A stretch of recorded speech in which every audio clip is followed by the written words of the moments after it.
Welcome to A Mason's Work, the podcast where we review Masonic symbols and illustrate how they can be used to solve problems in everyday life. With your host, Brian Mattox, a proud member of the Craftsman Online Media Network.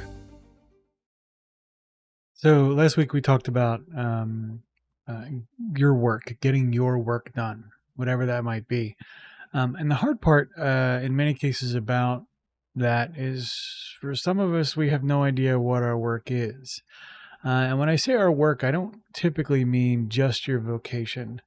I mean the work of being a productive man in today's society.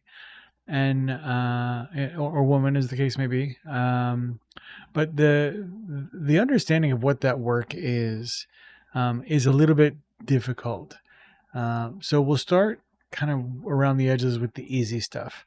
So there is some stuff that is your work and can never be anybody else's work, not even a little. And so things like your own health and hygiene, for example, you can't outsource or give someone else the work of lifting the weights at the gym or running the time on the treadmill or whatever your physical sort of maintenance routine is in terms of keeping your body muscular and healthy and all that stuff. You can't really ever get rid of that. And so that work will always and forever be your work. And that's just sort of one small part of it. The other places to look for your work are the places where you are the arbiter and decider of the outcomes. So what does that look like? It looks like things where self-improvement is a great place to start. And so things like when you say lose your temper, fly off the handle with someone, that is now your work to understand what that is, why it is, and to the extent that you want to prevent it from happening again, take control of it.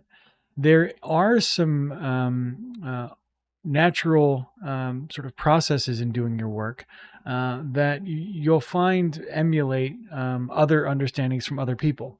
So, for example, the not wanting to lose your temper as a thing. A lot of folks are going to tell you like losing your temper on a regular basis is a bad plan. It has long-term negative consequences. Your work is to come to that understanding through reflection and analysis of your own behavior. That understanding is pretty significant and pretty consistent across most people. So we can look at some of the work and go, okay, this represents a universal understanding or a universal capability or a universal waypoint in personal development.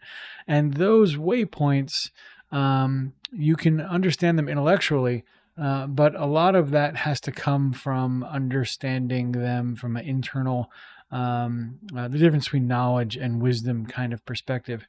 And so as you start to do your own work, you'll find that you'll come to some sort of standard truths and conclusions. There's work done in the psychological field on this, the work of Claire Graves, where he talks about values evolving directionally and pretty much linearly. But there is tons of supporting material here to indicate that these understandings, while they need to be deeply personal to be effective, they are fairly consistent across all people. And so the temptation then is knowing that is to give work to other people and say, well, you need to go figure this out or you need to figure that out. And the answer is no, you can't do that. You have to do your own work. You have to find your own stone and the rough edges of your own stone. And you can help other people when they come to you in an environment where they are struggling or suffering and say, hey, listen, I struggle with something similar and here's kind of what I went through to stop struggling with it. But you can't remove that suffering. In the same way, you can give people advice on how to lift weights at the gym, but you can't lift the weights for them. So as you're discovering your own work and trying to figure out what that is, The peril is that you're going to look for easy solutions as well, that other people say, well, that's how you figure out what your life purpose is, or, oh, that's how you figure out how to unscrew your behavior with women, or how do you unscrew your behavior with unhealthy eating. And the reality is all of that's going to be how-to material. You have to figure out the sort of underpinning why to and what to material that needs to be developed. That is your work. And that is only work you can do. Avoiding it will not solve the problem. So as you're trying to figure out what your work is, start with easy stuff, hygiene, rest, health and fitness, diet. Those are the kind of easy mode things because they're relatively conceptually easy to get your head around. You'll find that if you have any of those in a pathological way, if you do any of those in a way that doesn't work well, that the discovery process of figuring out why you do that is going to be really, really important to start to dig into. But as you move from there, you're going to find other places where your work will materialize. And then just as be mindful as well that you are not going to be able to give work to others, and correspondingly don't take on other people's work. We'll get into that in future episodes. It's real easy to want to do, but we'll talk about why it doesn't work in one of the episodes coming up. Thanks. The views represented in this podcast are those of the speaker alone and are not representative of any grand or subordinate lodge.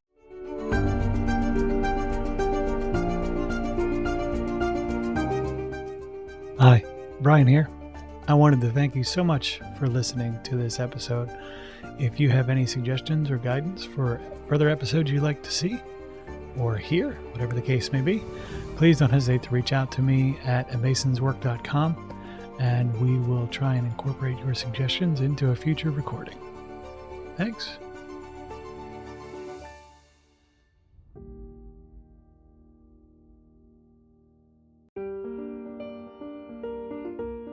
Freemasonry teaches us that the true work is within, a lifelong journey of reflection, discipline, and discovery. At A Mason's Work, we help Masons bring out their best selves through meaningful self-inquiry and symbolic practice. From personal reflection to lodge engagement, we offer tools that turn symbols into action. Visit us at amasonswork.com. The work is within. The time is now.